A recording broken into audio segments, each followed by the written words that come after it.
आज के इस वीडियो में मैं आपको बताऊंगा अगर रेलवे ट्रैक पर अचानक से कोई आ जाए तो ट्रेन ड्राइवर ब्रेक क्यों नहीं लगाते। जी हाँ दोस्तों, आपने बिल्कुल सही सुना, ट्रेन ड्राइवर ब्रेक क्यों नहीं लगाते। जैसा कि आपकी स्क्रीन पर दिख रहा होगा, आपने कई बार देखे होंगे रेलवे ट्रैक पर अगर कोई जानवर या फिर कोई इंसान के आ जाने के बाद भी ट्रेन ड्राइवर ब्रेक नहीं लगाते हैं। और साथ ही साथ आपको बताएंगे रेलवे ट्रैक पर पानी भर जाने के बाद भी ड्राइवर कैसे ट्रेन चला लेते हैं। क्या इसमें कोई रिस्क नहीं रहता? जैसे आपकी स्क्रीन पर दिख रहा होगा कितने आराम से पानी में भी ट्रेन चल रही है। अगर आपको इन सभी सवालों का जवाब जानना है तो वीडियो को लास्ट तक देखते रहना। चलिए आपका ज्यादा समय न लेते हुए वीडियो को शुरू करते हैं।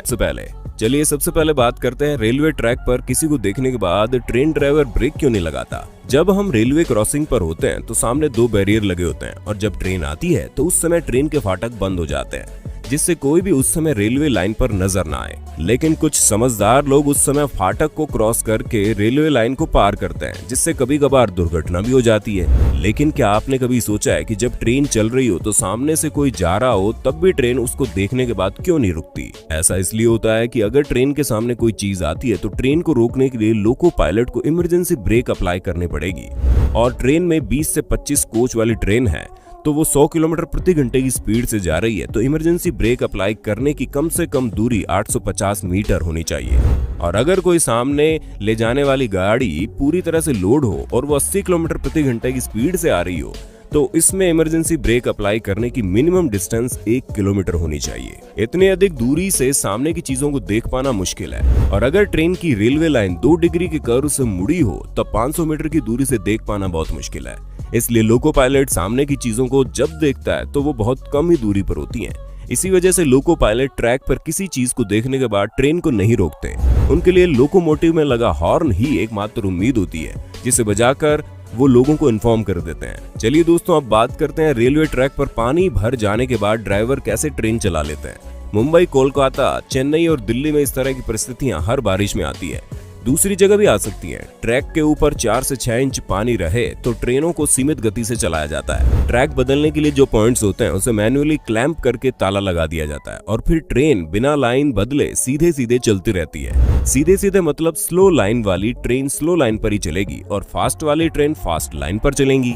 पानी भरने से ट्रैक सर्किट फेल हो जाते हैं और मेन सिग्नल फेल हो जाते हैं, लेकिन ऑटोमेटिक सिग्नलिंग से हर मैन सिग्नल के पोस्ट पर ए मार्कर सिग्नल लगा रहता है और ट्रेनें उसी को देखकर 15 किलोमीटर की गति से चलती है। मेन सिग्नल के नीचे जो ए लेटर दिख रहा है वही ए मार्कर सिग्नल है।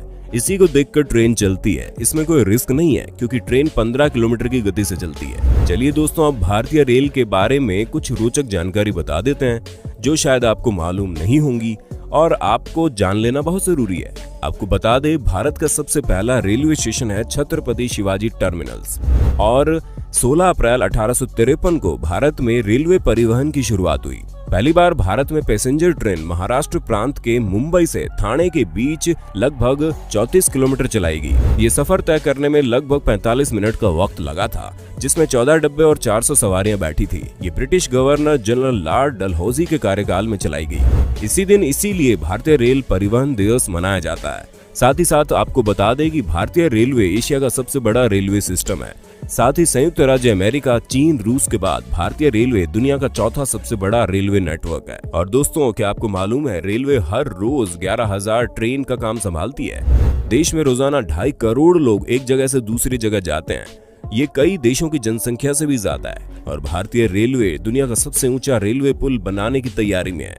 जम्मू कश्मीर में चनाब नदी के ऊपर ये पुल बनाया जाएगा जो आईफल टावर से भी ऊंचा होगा। और क्या आपको मालूम है भारतीय ट्रेन एक दिन में कुल कितनी दूरी तय करती है? वो दूरी धरती से चांद तक की दूरी से लगभग 8 गुना ज्यादा है। और आपको बता दें, पहले ट्रेन में टॉयलेट नहीं हुआ करते थे। वर्ष 1909 में पैसेंजर ट्रेन में यात्रा कर रहे अखिल चंद्र सेन नामक एक यात्री ने अपने निजी अनुभव के तौर पर इस समस्या से जुड़े एक खत रेलवे को लिखा, जिसके आधार पर ब्रिटिश सरकार ने भारतीय ट्रेन में टॉयलेट बनाना शुरू किया। और आपको बता दें, फेरी क्वीन स्टीम इंजन से चलने वाली सबसे पुरानी ट्रेन है। इसका नाम Guinness book of world record में भी दर्ज है। भारतीय रेलगाड़ी जिसने यूनेस्को से विश्व विरासत होने का स्टेटस जीता वो दार्जिलिंग हिमालयी रेलवे है।